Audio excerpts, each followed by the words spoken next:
અંબિકા નદીના પાણી ઘૂસી ગયા અને નીચાણવાળા વિસ્તારોને એલર્ટ કરવામાં આવ્યા કારણ કે ત્યાં પણ પાણી ભરાયેલા છે। 200 થી વધુ ઘરોમાં પાણી ભરાતા જનજીવનને અસર પહોંચી છે।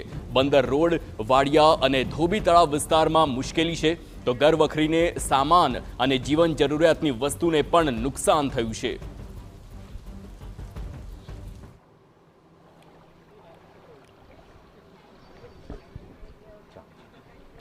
તો નવસારીમાં અંબિકા નદીમાં ઘોડાપૂરથી જનજીવન પ્રભાવિત થયું। ભાટા ગામ પાસે અનેક ખેતરો વરસાદી પાણીમાં તરબોળ થઈ ગયા છે। પ્રાથમિક આરોગ્ય કેન્દ્ર પાસે વરસાદી પાણી ભરાયા અને પરિસરમાં પાણી ફરી વળતા હાલ આરોગ્ય કેન્દ્ર બંધ કરવાની ફરજ પડી છે। બીલીમોરા શહેર નજીકથી વહેતી અંબિકા નદીના જળસ્તરમાં વધારો થવાના કારણે બીલીમોરા શહેરના બંદર રોડ અને વખારિયા બંદર વિસ્તારમાં પાણી ભરાઈ ગયાના જે દ્રશ્યો દેખાઈ રહ્યા છે, આ જે દ્રશ્યો છે એ બીલીમોરા શહેરના લોકો માટે અકળાવનારા અને ખાસ કરીને જે સ્થિતિ નિર્માણ થઈ છે એને લઈને બંદર રોડ વિસ્તારના 2000થી વધુ ઘરોમાં પ્રભાવિત થયો હતું। સમગ્ર જે કંઈક સ્થિતિ છે, સ્થિતિના પગલે જિલ્લાનું જે કંઈક તંત્ર છે દોડતું થયું હતું। દ્રશ્યો દેખાઈ રહ્યા છે વખારિયા બંદર ધોબી તળાવ વિસ્તારના દ્રશ્યો છે। આ દ્રશ્યોમાં જે દ્રશ્યમાન છે એ લોકોની સ્થિતિ અને સમસ્યા દેખાઈ રહી છે। ખાસ કરીને ગત રોજથી આ પ્રકારની સ્થિતિ આ વિસ્તારમાં નિર્માણ થઈ હતી।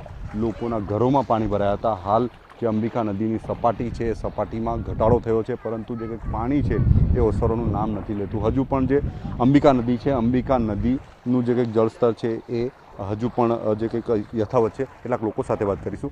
શું સ્થિતિ છે આપણા વિસ્તારમાં? પાણી તો બધે જ ભરાયેલા જ છે। કેટલું પાણી હતું? પાણી હતું, અત્યારે થોડુંક ઉતર્યું છે।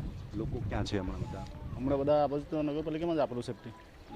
તંત્ર આવેલું તમારી પાસે? નહીં, આ બાજુ કોઈ નથી આવેલું। ખાવાનું વગેરે પહોંચાડ નથી આવેલું, આ સાઈડ કોઈ નથી આવ્યું? કોઈ નથી આવ્યું। કોઈ નથી આવ્યું એ પ્રકારની સ્થિતિ લોકો જે કે વર્ણવી રહ્યા છે। આજે ધોબી તળાવ વિસ્તાર છે આખો, એ તળાવ અને આ જે કંઈ ઘરો છે સમગ્ર ઘરો પાણીમાં છે। ગત રોજથી આ પ્રકારની સ્થિતિ નિર્માણ થઈ છે, પરંતુ જે સમસ્યા છે એ સમસ્યા લોકો માટે અકળાવનારી બની છે। તંત્ર દ્વારા મોટા મોટા દાવાઓ કરવામાં આવે છે, પરંતુ એ દાવાઓ કદાચ ખોટા પડી રહ્યા એ પ્રકારની સ્થિતિ નિર્માણ થઈ છે। નવસારી જે કંઈક જિલ્લાનું આ જે કંઈક બીલીમોરા વિસ્તાર છે એ વિસ્તારમાં સૌથી વધુ લોકો પ્રભાવિત થયા છે અને પ્રભાવિત થવાના કારણે લોકોની સમસ્યામાં વધારો થયો છે। હાલ સમગ્ર જિલ્લામાં જે કંઈક અંબિકા, પૂર્ણા અને કાવેરી નદીના જળસ્તરમાં વધારો થઈ રહ્યો છે, એને લઈને બીલીમોરા શહેરમાં સૌથી વધુ સ્થિતિ વિકટ બની શકે તેવા સંજોગો હાલના તબક્કે ઊભા થયા છે। નિલેશ ગામિત, TV9 નવસારી। તો અંબિકા નદીમાં જે પ્રમાણે ઘોડાપૂરથી જનજીવન પ્રભાવિત થયું અને ખાસ કરીને ભાટા ગામ પાસે અનેક ખેતરમાં વરસાદી પાણી ઘૂસી ગયા હતા।